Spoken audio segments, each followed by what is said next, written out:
So you may see in the short term saying, well, you don't want to extend a hand? No, I see what handouts lead to. And because I don't want to see the destruction of not only society, but the human spirit, I'm a conservative. I think it's the most empathetic worldview that you can possibly have. I'm a recovering libertarian. Now, if you look at what I believe and you look at where I would sort of line up on policies, I certainly would lean much closer to the libertarian side of the spectrum, but I don't like using the word. The reason for it is when you have throughout time, like Greg Gutfeld, Bill Maher, Glenn Beck, and the Reason Magazine people all claiming to be libertarians, what does it mean? Yeah. And then when you watch the libertarian debates, it's just a bunch of people with lisps arguing about weed and cryptocurrency. So I don't think there's a whole lot there for me. But I do believe that originalist sort of federalism, conservatism, certainly lines up more with libertarianism. But we do find ourselves right now at a point in this country where it can't possibly function. And let me explain to you why. Libertarianism is a preventative measure. It works if you set it up from a framework of small government and you maintain it.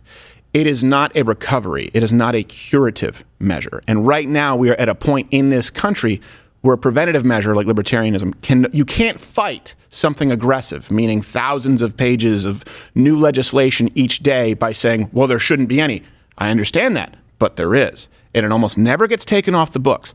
And the idea of free markets, which I support, free enterprise, I support. I've always said I'm not the party of big business, the party of small business. I'm the party of good business. The problem is there really are no free markets in the biggest industries that exist in the world today. And really, when you look at one of the few legitimate purviews of government, it is to protect us from threats, both external and internal, and to ensure that everyone is playing by the rules that might harm somebody. Yeah. And certainly now when you look at the organizations, we'll get into big tech, big banks, airlines, health insurance companies, they are causing direct harm to the American citizens, and they are doing so with carte blanche from our federal government. Right. Well, too big to fail. I mean, you're supposed to have a level playing field so that people can come in and compete, and that's what keeps goods and services more affordable and gives everybody the opportunity to innovate. Once you have these big companies set up and the government backing them up, that's no longer the case. Exactly. So first, we don't have a stinger for question, do we? I got a Oh, all right. So question. Oh, that's nice. What is libertarianism? I didn't know we had that. What is libertarianism? Okay. Have a definition here. A political philosophy maintaining that all persons are the absolute owners of their own lives and should be free to do whatever they wish with their persons or property, provided they allow others the same liberty. There's nothing there with which I disagree, right? To be clear. There's a moral psychologist, I guess is his title, Jonathan Haidt, had an interesting hypothesis on sort of how libertarians think. Here's a clip. There is a big sex difference here. Men are generally higher on systemizing. Women are generally higher on empathizing. And what we find is that libertarians are, in a sense, the most masculine out there. Libertarian men are the highest on systemizing of any of the three groups, and they are the lowest on empathizing. Same thing for women. Okay. Now, first off, let me just say I disagree with that as it applies to conservatism. I understand the idea that libertarianism is, people might be low on the empathy scale. I will tell you, I am a conservative, I'm a constitutionalist, I'm a federalist because I am hyperly empathetic. I look at the people of Venezuela. You look at the people under Stalin's regime. You look at the people under Castro. Currently, when we're talking about Venezuela, take your pick, China. Yeah. I look at them and I say, it's never possibly worked. So you may see in the short term saying, well, you don't want to extend a hand? No, I see what handouts lead to. And because I don't want to see the destruction of not only society, but the human spirit, I'm a conservative. I think it's the most empathetic worldview that you can possibly have. Yeah, absolutely. It's the only one that allows for compassion, because government is never compassionate because they're dealing with numbers that are too big to be compassionate. You're not dealing with one, you're dealing with thousands, millions of people, and so you can't be compassionate with that. And that's why you see leftist individuals, they donate far less to charity than conservatives. The single two biggest determining factors, I think it was Brooks wrote this, a book called Who Really Cares, if I'm not mistaken. Guys in the edit bay, you can let me know if that's right.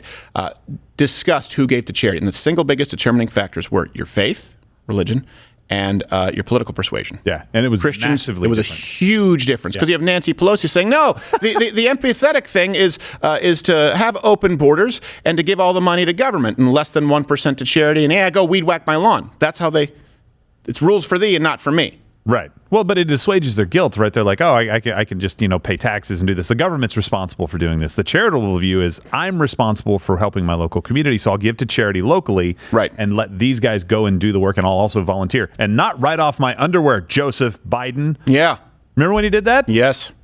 Wrote-off underwear. I didn't know you could have write-offs for skid marks. Especially for his underwear. They're like $8,000 and Depends. You're bullshitting. Here, let's go to this. A few examples. You are at a point now where the libertarian argument can't apply when you're talking about big tech. When you're talking about these giant non-government entities that have more influence over the government and over your life than even the government would be justified in exerting. Let me give you a few examples. Okay, Facebook. Start with Facebook. They are an arm of left-wing government, just to be clear. They don't allow any opinions that contradict what? Government agencies. Or like the CDC, or international governing agencies, like the WHO, who, by the way, don't acknowledge Taiwan's existence. Hold on a second. Here, is it political? Is this a private industry, or is it political if they are taking marching orders from the WHO, who does not acknowledge Taiwan's existence? Because, by the way, acknowledging Taiwan's existence might be the reason for World War III. I got that clip if you want. Oh, of them not even acknowledging the... Yeah, you know what? Let's pull this up. It's bone chilling. WHO considered Taiwan's membership.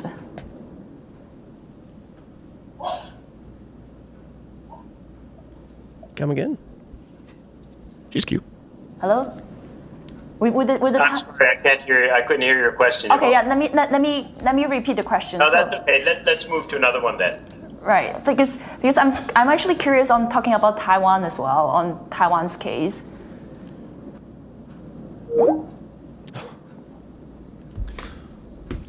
Here's the thing. I should say that I'm most upset because it's wrong. I'm most upset because I'm jealous that you can just do that. I was about to say, you can do that? You could just end an interview and it's like, everybody's like, oh yeah, sorry, it just happened. Any argument in a relationship, like, well, why didn't you take out the trash? You know what the most fun part is about not being able to post information that can't contradict one of those I'm going to guess it's not fun, but go. It's when the WHO and the CDC don't agree. Then you can't be like, hey, the WHO said, because the CDC's like, no, we don't agree, or vice versa. And right. Like, I didn't. That's like having an alcoholic father who beats your mother, who's also an alcoholic, and beats him back. Zuckerberg also emailed Dr. Fauci personally in March 2020 to collaborate with the NIH to ensure, quote, people get authoritative information from reliable sources. Not to mention, of course, Facebook's decision to ban the 45th president until at least 2023 for public safety concerns. What is a public safety concern? We don't want him to win. We don't want him to win. Really don't want him to win. So, was this private enterprise? Is this free market? When people say, go create your own Facebook, how do you do that? How do you do that when the head of Facebook, Meta, is directly emailing Dr. Fauci, the highest paid government official who's never been elected? Think about that for a second. Dr. Fauci's never been elected by you. He's not even your representative, and he's talking with Zuckerberg to give them marching orders who can control what you say. Nothing about that is emblematic of a constitutional republic, and nothing about that can be solved through a preventative measure like libertarianism. It no longer applies here. By the way, Facebook, Alphabet, Apple, Amazon, they've donated millions of dollars to Joe Biden and Democrats in 2020. Not to mention, of course, you have what? Zuckerberg and Twitter, and to a lesser degree, Google, YouTube, censored the Hunter Biden laptop story. Not only did they censor it, they censored the story while allowing political opposition to paint it as Russian propaganda. Right. And then said, whoops, we were wrong. Is this a free market? Is the true libertarian view? Well, Facebook can do whatever it wants. Well, because when you're saying Facebook can do whatever it wants, the libertarian in you is saying Dr. Fauci, Joe Biden, Hunter Biden, Kamala Harris, Jean-Pierre, they can do whatever they want. You're not talking about a private entity. Yeah. Well, and it's funny because Mark Zuckerberg, his solution to say, oh, we're not as bad as Twitter over there. We didn't actually ban the story and make them, go silent for 10 days while their account was banned. We just shadow banned it so nobody knew that we were making it to where you didn't see it pop up in your newsfeed. And so it was a significant reduction in the spread of this information that potentially, according to polls, not me, could have changed the outcome of an election. It absolutely would have changed the outcome of the election. According to Biden voters. I get us banned so many times. According to Biden voters, 12% of them, I believe, I'm going by rote, said it would have changed my vote if I knew about the Hunter Biden laptop story. That switches all of the swing states. Yeah. And how does libertarianism fix that? Let's go on to another example. So now you have the biggest organizations, the biggest companies that have ever existed throughout the history of mankind. The West Indian Trading Company, I think, employed like a fifth of population Earth. Jeez. Not as powerful as the big tech companies. And by the way, they all email each other. Do you think they accidentally all banned Alex Jones and Donald Trump within 24 hours of each other? Come on. It's not a conspiracy if it only requires 5 people to make it happen. So let's go to example number 2. Banks. Hey, banks, I agree with you. I agree with you that banks should have the right to do what banks want to do. They should be, but banks are not separate from the government. If you look at banks and you look at hedge funds, they manipulate the economy, for example, to short stocks. Before we even get into the bailouts, remember Robinhood? Remember they stopped the purchasing of GameStop stock just because Redditors were boosting it? Now, you might not like what Redditors were doing. You might not, but guess what? That was a free market. It was a bunch of people who came together, and then the bank said, "Well, hold on a second. This is too powerful. So we need to make sure that someone steps in from regulatory affairs to stop you from playing the game that we have already rigged." And they sided with Wall Street. They sided with a hedge fund and several hedge funds, really, that were shorting GameStop and driving the price down. And basically, people said, "That's not fair. We don't like that." And Robinhood steps in and says, "It doesn't matter if you like it or not. Right. We're going to put a halt to this, so nobody can sell their stock or buy whatever the parameters were. You just can't trade this stock anymore." It's like, for no reason other than somebody was losing billions of dollars that they liked. Yeah. So we didn't stop it. You just can't trade it. Well, what else would I do with stock? It's just sitting there. These same banks, by the way, donate overwhelmingly to Democrats. The myth of the big bank, the fat cat Wall Street banker, right? Republicans. It couldn't be further from the truth. Certainly in the modern era. Maybe once upon a time. Not anymore. So let's look at hedge fund managers. You have Sussman, Snyder, Eichner donated $70 million each to Democrats from 2008 to the 2018 midterms. 2020, Wall Street backed Biden to Trump, $74 million to $18 million. Biden has had multiple aides ties to BlackRock, a venture capital firm Revolution, a consulting firm Precision Strategies. These are the biggest companies that exist in the world, right? Too big to fail. And the current Secretary of State, Anthony Blinken, founded the consulting firm West Exec, which is, or I guess I should say they formally employed also Jen Psaki, CIA Deputy Director David Cohen, Director of the National Intelligence Avril Haines. So in other words, it's this unholy alliance of shitheels across the board. You have people who have worked in these companies, hedge funds, right, who give overwhelmingly to Democrats, who have worked with these banks. Then they get appointed to unelected roles in government. And sometimes that even involves roles in your intelligence committees, the CIA, the FBI. Think about that for a second. Think of the path from working for a company that gives $74 million to a politician and follow that little trail, right? Like follow the asshole trail, back of a kid's placemat, and you end up, say, deputy director. Yeah, absolutely. Well, the most surprising stat that you said in there was that Wall Street backed Biden to Trump, and the number was 74 to 18. The economy was booming under Donald Trump. If anything, they should have been like, we're rolling in the dough. Trump has basically got like the Dow's at 30,000, the Dow's at 30. He's got these like placards thrown in the bathroom because he doesn't have room for them anymore for the records he was setting. And they're backing. There's no explanation for that other than they want special treatment. Well, not only special treatment, I can tell you why. The market goes up. Right, the market overall has been going up under Biden. If you look at it overall as a whole, you have bad days, and you can argue about the rate of climb, but the government wins out over. The market wins out over time. No, you said it right the first time. Yeah, the government wins out over time, but the market wins out over time. The problem is with Donald Trump, unlike with Joe Biden. Look, is anyone buying this shit when they say the economy's booming? You know it's not. I know it's not. They tried to say.